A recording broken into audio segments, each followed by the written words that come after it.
Hi friends, welcome to our channel. இன்னைக்கு நம்ம chapati variety rice தோசைக்கு நல்ல பொருத்தமான சைட் டிஷ் எப்படி பண்றது இந்த வீடியோல பார்க்கலாம். இந்த கறிக்கு காய் எதுமே சேர்க்காம ஈஸியா செய்யக்கூடியது கண்டிப்பா ட்ரை பண்ணி பாருங்க. இப்போ கடாய் ஹீட் பண்ணிட்டு 1 டேபிள்ஸ்பூன் அளவுக்கு நல்லெண்ணெய் சேர்த்துக்கோங்க. இது கூட 3 சின்ன துண்டு பட்டை, 4 பீஸ் கிராம்பு, 1 ஏலக்காய் சேர்த்துக்கலாம்.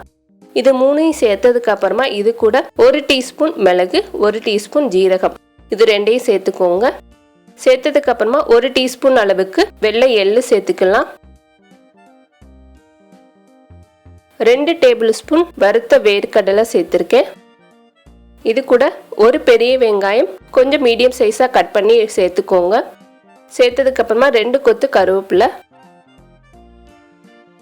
இது கூட ஒரு சில்லு அளவுக்கு தேங்காவை கட் பண்ணிட்டு சேர்த்துக்கலாம். சேர்த்ததுக்கு அப்புறமா இதை லைட்டா வதக்கி விட்டுருங்க. லைட்டா வதங்கினதுக்கு அப்புறமா 5 பச்சை மிளகாய் சேர்த்திருக்கேன். காரம் பாத்தீங்கன்னா பச்சை மிளகாய் மிளகு 2 மட்டும் தான் சேர்த்திருக்கேன். உங்களுக்கு காரம் பார்த்துட்டு கூட குறைய சேர்த்துக்கோங்க. இது கூட ஒரு கைப்பிடி அளவுக்கு கொத்தமல்லி பொடியா கட் பண்ணிட்டு சேர்த்துக்கலாம். இதையும் நல்லா வதக்கலாம்.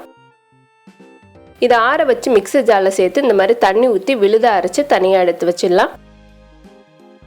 அடுத்து தாளிக்கிறதுக்கு கடாயில் ஒரு 4 டேபிள் ஸ்பூன் அளவுக்கு ஆயில் சேர்த்துட்டு ஒரு சின்ன பீஸ் அளவுக்கு பிரிஞ்சி இலை, 1 டீஸ்பூன் அளவுக்கு சோம்பு இது ரெண்டையும் சேர்த்து நல்லா பொரிய விட்டுருங்க. இப்போ நல்லா பொரிஞ்சதுக்கு அப்புறமா 10 பீஸ் அளவுக்கு சின்ன வெங்காயம் அதையும் பொடியாக கட் பண்ணிட்டு நல்லா கலர் சேஞ்ச் ஆகிற வரைக்கும் வதக்கிடலாம். இப்போ நல்லா கலர் மாறினதுக்கு அப்புறமா 2 மீடியம் சைஸ் தக்காளி பொடியாக கட் பண்ணிட்டு சேர்த்துக்கோங்க. இது கூட 1/2 டீஸ்பூன் அளவுக்கு இஞ்சி பூண்டு பேஸ்ட் சேர்த்துட்டு கொஞ்சமாக உப்பு சேர்த்துக்கலாம். உப்பு சேர்த்து நல்லா தக்காளியை மசிகிற வரைக்கும் வதக்கி விட்டுருங்க. இப்போ நல்லா தக்காளி வதங்கிருச்சு. இந்த டயத்தில் 1 டேபிள் ஸ்பூன் அளவுக்கு தனியாத்தூள்,